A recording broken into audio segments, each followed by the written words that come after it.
Plants vs. Zombies Garden Warfare is one of the weirdest video game franchise pivots I've ever seen in my entire life. Going from a low-stake casual tower defense game to a full-on 12v12 class-based third-person shooter is such a wild and absurd direction to take the series into. But even if it seems like a moronic and stupid idea on paper, dude, it doesn't just work, okay? It really, really works. This game is a gem.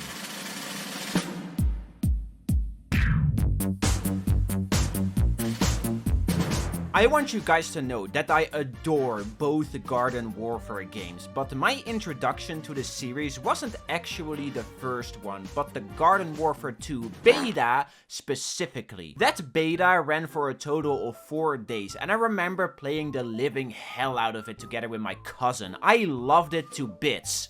But then it ended, and Garden Warfare 2 wouldn't release for another month, yet I wanted more, so I decided to get the prequel. And you can actually see this in my Xbox achievement log in 2016. The first Garden Warfare achievement I earned was on the 22nd of January, 4 days after the Garden Warfare 2 beta ended, and the last one I got was on the 16th of February, a week before the launch of said sequel. And I should add, I didn't just dabble with the game, okay? In that month, I was addicted to it. I even managed to get myself some of the harder to obtain achievements, which we will definitely talk about later, okay? Trust me, I got some words to say about those. Now, for this video, I didn't play the console version of any of the 3 PvZ shooter games for a multitude of reasons. Mainly this one, because this is just a scam. And while thankfully all 3 of them are still playable on PC, Garden Warfare 1 is definitely the most dried up. The reason for that is really simple. It's not available on Steam. You have to use the EA launcher, which is like giving yourself a lobotomy. Fun EA launcher fact. If you have an EA launcher game open, you can't open the launcher separately. Meaning, if you want to check your achievements or anything else in the launcher, maybe you want to check the store or something, you have to quit the game, open the launcher, look at the thing you want to look at, and once you're done with that, launch the game again to continue playing, which makes you quit out of the launcher. Who came up with this? Are you okay? But yeah, because this title isn't on Steam, which they should totally add by the way, the servers are almost completely empty, besides the Gardens and Graveyards game mode, which for some unknown reason always has 1 to 2 lobbies still actively playing, which, you know, I'm very thankful for, but that also means I wasn't able to experience the other game modes. And I'm going to be upfront with you guys immediately. Garden Warfare 1 has a lot of issues, a big bucket of flaws. But still, I love it, man. This is such a fun, casual, class-based shooter that you don't really see the likes of being made anymore. One of the main reasons why I've pumped over 2,000 hours into Team Fortress 2 was because it is such a casual game. You didn't play to win or to grind out battle passes so you can get the condom Marvel skin that is on fire and then you never use it. You just played it because it was fun to play. Sure, there were some things to unlock, achievements to go for, but the moment-to-moment gameplay is what kept you hooked. Garden Warfare is basically that, just a fun-ass game to play. And boy did I play it. Even for this video, I pumped another 40-ish hours into it, and I had a blast. There is, however, one big thing that makes this game really stand out in the sea of hero shooters, and that's its asymmetric design. Still, to this day, I haven't really seen any other game tackle the genre the way Plants vs. Zombies did. What I mean with asymmetric design is that each team, Plants and Zombies, aren't on an equal playing field. They both play very differently, which adds a unique, charming spark to the gameplay. Basically, each side has 4 classes. The Plants has the Pea Shooter, Sunflower, Chomper, and Cactus, while the Zombies has the Foot Soldier, Scientist, Engineer, and All-Star. And all of these classes fill a certain playstyle. Cactus is a sniper, All-Star is a big buff tank, Sunflower is a support healer, and the Foot Soldier is a general damage dealer guy.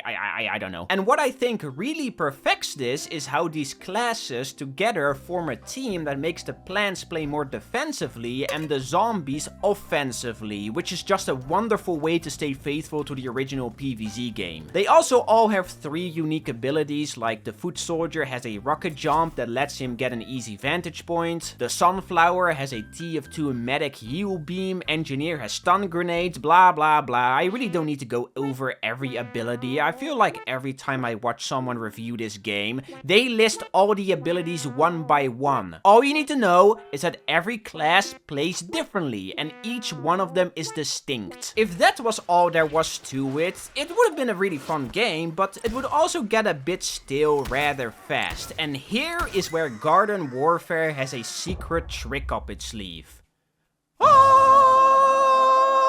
I wholeheartedly believe that character variants are the sole reason why this game is still relatively active to this day, even after a decade of being left to rot in a ditch, and it makes sense. It's a really simple concept, so imagine a class like Foot Soldier, but instead of having a little paintball machine gun, he has a big cannon that shoots single round explosives, or the Chomper, but instead of chomping, he sprays fire that deals damage over time. That's basically character variants. They are variants of characters. Crazy concept. Not all of these variants are on an equal playing field though, like Shadowflower for example just shoots a bit faster. That's it, but others are complete makeovers, offering you a wildly different way to play. There are a total of 68 variants, including stock, 8 for each characters, with 4 of them having an extra 9th one, because, for some weird reason, Garden Warfare did collabs with Aquafina and Cheetos. They just straight up have Chester Cheetos as a playable variant, and you know what? I'm all for it. You also don't have all of these variants unlocked from the start, only the stock ones, and the way you unlock more of them is by buying sticker packets in the shop with coins you can earn from playing the game. You can also buy them with real money, but you'd have to be unbelievably stupid to do that. I kinda like how this is structured though. You play the game, get some coins which you can spend to unlock snazzy new variants and cosmetics to pimp up your squad. Just look at my sunflower. She has seen things, that's for sure. These packs, however, are basically just loot boxes in disguise, but I don't find them to be intrusive in the slightest, mostly because you get coins at a respectable rate, but most importantly, you don't get duplicates, which thank God for that. I've experienced Black Ops 3 loot boxes, okay? I know what the darkest pit of hell looks like. Now, so far, I've been mainly praising this game because, well, I just simply love it. I hold it very close to my heart. But let's get straight for a second, okay? I would be lying if I said it was perfect. Garden Warfare does have issues. My biggest issue with the entire game is without doubt how health regeneration works.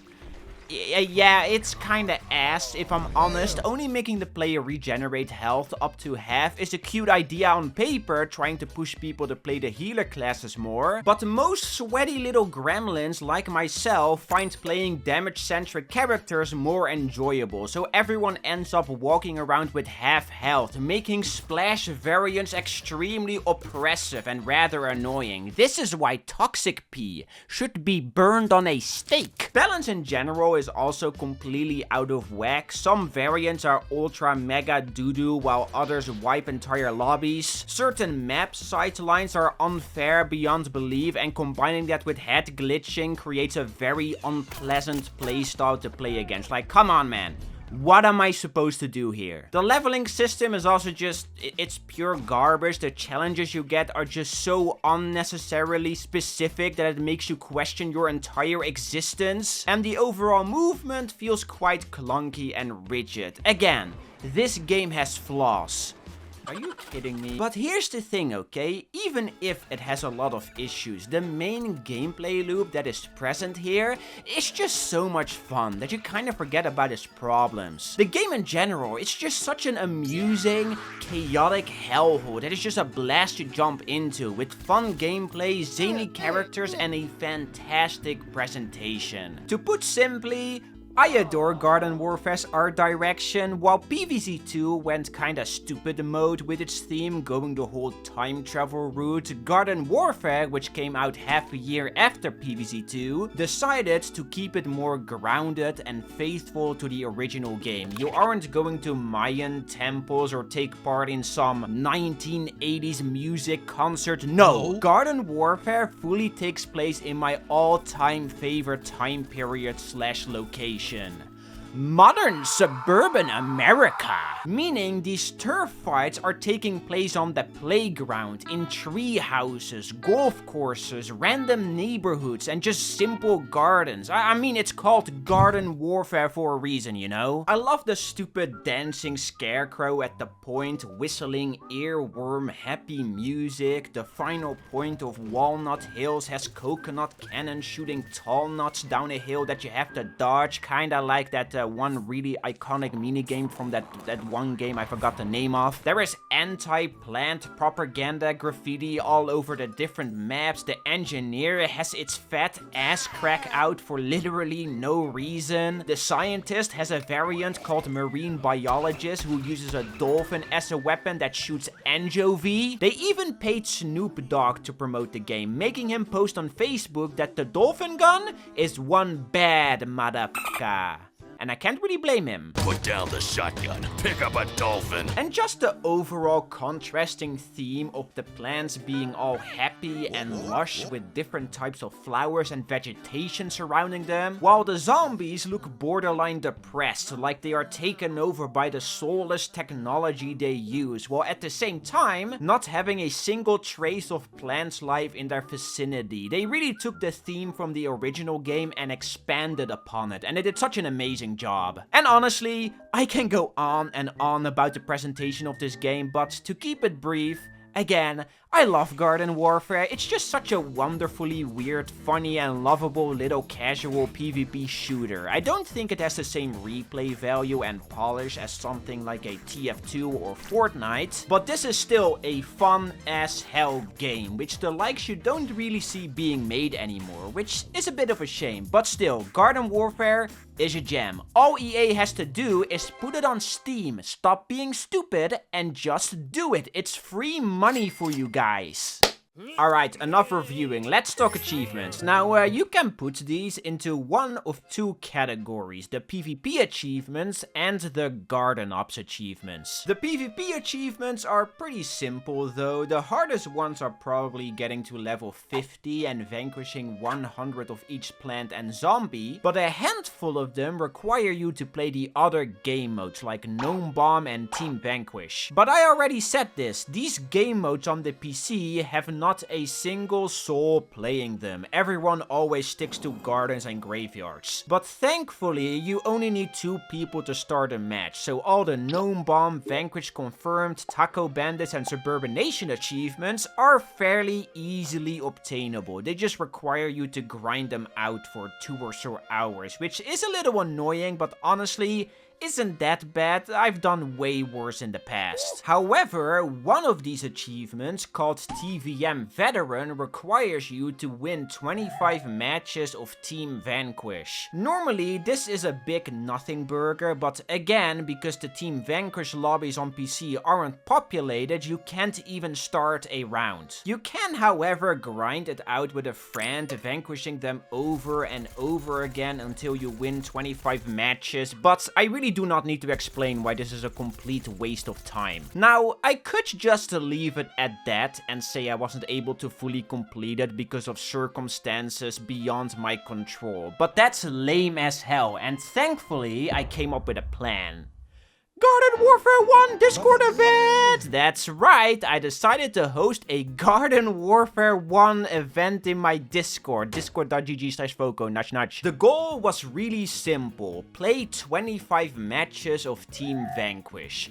That's it, and about 15 people were kind enough to buy the game on a stinky EA app to play it with me, the dumbest idiot in the world. So we played some Team Vanquish, and once the round was almost over, we made sure that I was on the winning team. Repeat that 25 times and bam! Easiest achievement I've ever obtained, totally not annoying or anything. It was also a nice change of pace, playing a different game mode besides gardens and graveyards, and who would have guessed, it was a lot of fun. So thank you to everyone that showed up, making it possible for me to obtain an achievement on a platform no one really cares about. Stupid ass moronic launcher, no one even likes you. But so far, we've only talked about the PvP side of things. We've completely skipped over the PvE called Garden Ops, and that's for a good reason. This game mode is very okay. Not bad, not good, just alright, and a reasonably enjoyable little side mode. For the 2 people out there that don't know what Garden Ops is, it's a separate PvE game mode where you plant a garden as the plants and then defend said garden against 10 waves of zombies that slowly creep up in difficulty. It's basically the classic PvZ formula, but garden warfare fight in a way. Well, this game mode has its own set of achievements. Most of them are again pretty simple, like defeating the different types of bosses and completing the mode on an X difficulty. However, one of them, which I alluded to before, is so moronically stupid that I'm genuinely stumped they added it. Treasure chest. So every few waves in Garden Ops is replaced with a special wave, which usually makes you tackle an extra objective for some bonus coins, and one of these special waves is called Vanquish That Yeti. All that this special wave really does though is spawn a treasure yeti that runs around the map dropping money on the ground every time you damage it. Defeat the yeti and objective completed. Really simple. Well, for the treasure chest achievement, you need to pick up 7 gems dropped by the treasure yeti. Sounds simple on paper, right? First of all, you need to get the Vanquish That Yeti special wave, which is completely random. It can take multiple hours to get it, and when you get said wave, the treasure yeti isn't guaranteed to drop a gem, and you need 7 of these. I'm not taking the piss when I say this, okay, but this achievement took me a whopping 10 hours of grinding to get. It was mostly just AFKing, waiting for the treasure yeti zombie to spawn, doing something else on my other monitor, but this is just so stupid, and it isn't even difficult, just boring and pointless. But after wasting an entire day, I did get it, and now I can say I got all of them, all 65 Garden Warfare achievements, and I can't even show them off on my Steam profile because it's still stuck on the EA launcher. Yay! But besides these 2 hurdles, the rest of the game is pretty simple, but most importantly, fun. This game is fun. It's really fun. But there's another title that does it just a bit better, and I really don't think it needs an introduction. Garden Warfare 2 is my second favorite PvP shooter game of all time. I wonder what my number 1 is. This game will forever hold a special place in my heart. 2016 was a pretty rough time for me. I was kinda lost in life, not sure what I wanted to do in my future, and GW2 kinda helped me get through that, which I'm very thankful for. And that's not all. This game is also the reason why I'm here. My first few videos on this YouTube channel were on Garden Warfare 2. They have since been deleted because I'm a moron, but they are still available on my rotting Twitch account if you're interested. The videos in question weren't anything special though, just some matches of me playing the game and getting some pretty good Vanquish streaks, but it is the start of my YouTube journey. Without this game, I wouldn't be here, so yes, I am super biased when I say that I cherish it. That being said though, Garden Warfare 2 is basically Garden Warfare 1, but better in almost every aspect. It plays smoother, it's more content rich, there is a gun cosmetic called the Goon Rider, like come on now. Going over every aspect of it though would be kinda pointless, since I already did that in my Garden Warfare 1 section. All the things that make that game great are here, but just more polished, refined and grand. I mean, the tagline of this game is bigger, better, bigger. It's literally just an expanded version of the first game. The biggest thing that carried over from GW1 though are the 8 playable classes with their corresponding variants, besides the collab ones. May you rest in piss, Chester Chomper. But besides that, all the game modes are also here, even Taco Bandit in some strange mutilated form. Garden Ops makes a return, now letting you play the mode as zombies. Even the leveling system is here, but it's actually good and not complete dog water. And on top of that, there is also a lot of new stuff. The main menu, for example, is completely replaced with the backyard battleground, a little hub world where you can mess around with your friends, try out variants and do some side activities and story content. There are a dozen of new maps replacing the ones from GW1. That asymmetric design from the first game is still here, but now you can play gardens and graveyards reversed, making you attack as the plants and defend as the zombies, and a bunch more. But without sweat, the 2 biggest additions are the 6 new playable characters and a dozen of new variants, bringing the total amount from 68 from the original game up to 121. Jesus Christ, man. I've played this game for over 300 hours on my Xbox One back in the day, managed to reach level 3000 or something, and I didn't even touch every variant. 121 is absurd. But I'm all for it though, this is awesome. The character variants were by far the best aspect of GW1, and seeing them expand upon it to such a degree simply slaps. Shout out to Zen Cactus, shout out to Stuffy Sunflower, shout out to Scuba Soldier. These variants are so much fun to play, man. But on top of that, you also got the new playable classes, which are by far the star of the show. Again, 6 in total, 3 for each side. Plants got Citron, Rose and Kernel Corn, while the zombies got Imp, Super Brains and Captain Deadbeard. Some of these characters though are a sort of counterparts to a class of the opposing team. Kernel Corn, for example, is basically a foot soldier on the plant side. Both got a jump, both got an aerial denial grenade, and both got a big damage rocket they can shoot. Super Brains is kinda like Chomper if he was like 40 times better. Captain Deadbeard is a sniper with a drone, aka Cactus. And Citron is a big buff tank similar to All-Star. Both got a weapon that overheats, a shield to protect himself with, and a dash that deals a big chunk of damage. I'm guessing the reason why they decided to add counterparts is because they wanted to make it so that both teams aren't stuck in their pre-designed roles of Garden Warfare 1, freeing it up a bit so that the plants can be more offensive and the zombies defensive. And I think the way they tackled it works really well. Yes, some classes are similar, but thankfully still distinct, keeping that asymmetric design I loved about the first game very much intact. The PvP of this game is just simply addictive. It's chaotic, messy, yet structured, a little strategic, silly, wacky. I said it about GW1, and GW2 is no different in this aspect. It's a fun game. And you know, when it comes to one of these, what more do you want? One final gameplay aspect I do want to talk about before we continue is the leveling system. Every time I see someone review this game,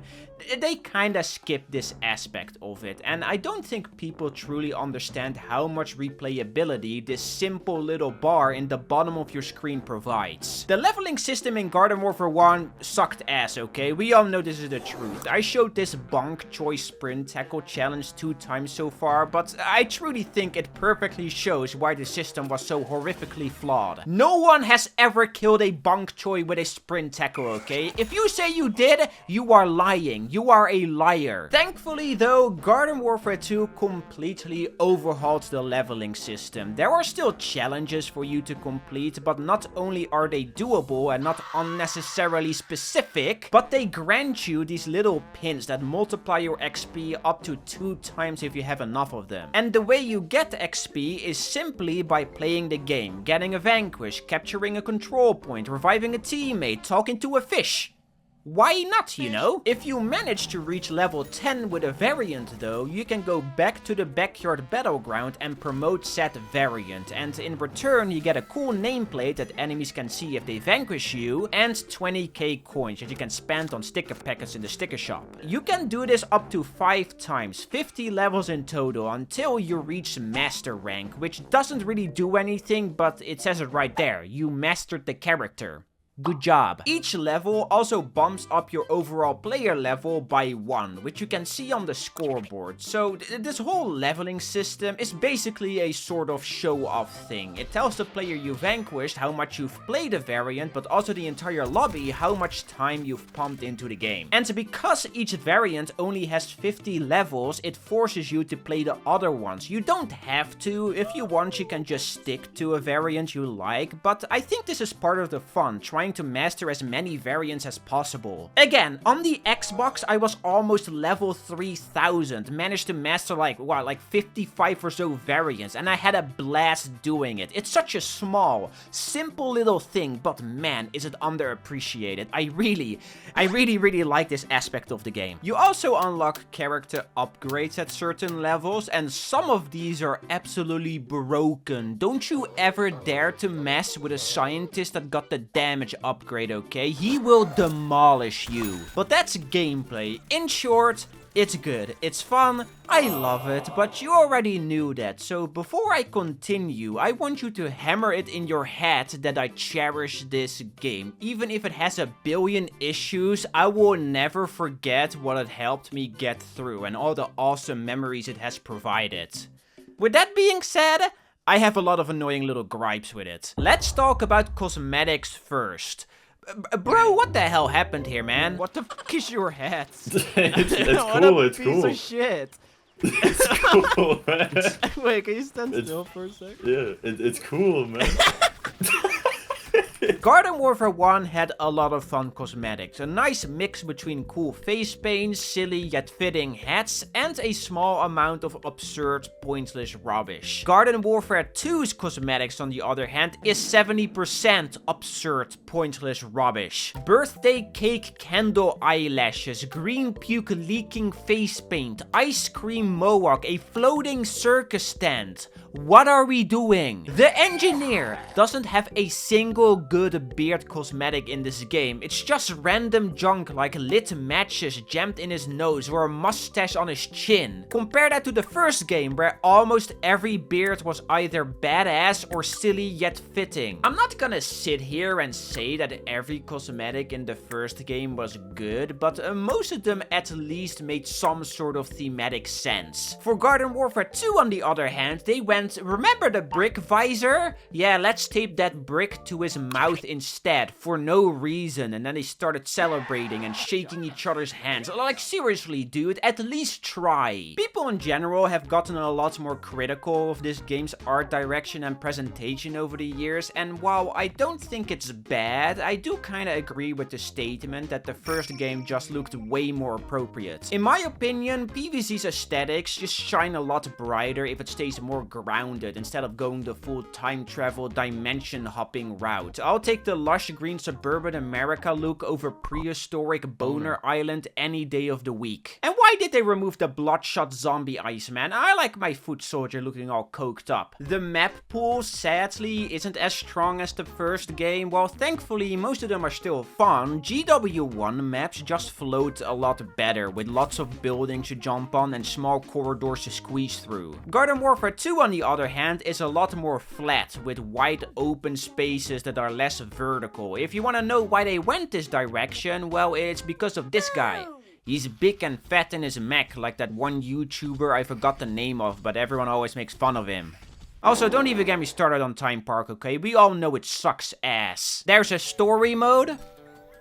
Yeah, I think that explains how I feel about it, but I do like the Chomper Pizza delivery minigame. Legendary variants are a fun addition, but they make them stupidly rare to obtain on purpose and then try to sell them to you through multiple $10 DLCs. And then finally, my biggest issue with the game: hackers! Yay! Well, this is very much a PC issue though, but every once in a while you will get a hacker in your lobby that just kinda ruins the match for everyone. It isn't nearly as bad as the TF2 bot crisis, but it's still annoying when you encounter one because you can't really do anything about it, so you have to either stomach it or leave and find another game. Just like Garden Warfare 1, this game has its own set of drawbacks, but at the same time, it improves so many aspects aspects of the core gameplay loop, like the half-health regeneration mechanic, completely removed, and now you can regenerate up to full, and even when you're shooting. A lot of the abilities feel less clunky to use. Chomper's Chomp is way more responsive. Models and textures from the first game are improved. The introduction of shared vanquishes is really simple, but genuinely genius. And the music? The music in both of these games slap, man. Loon Skirmish?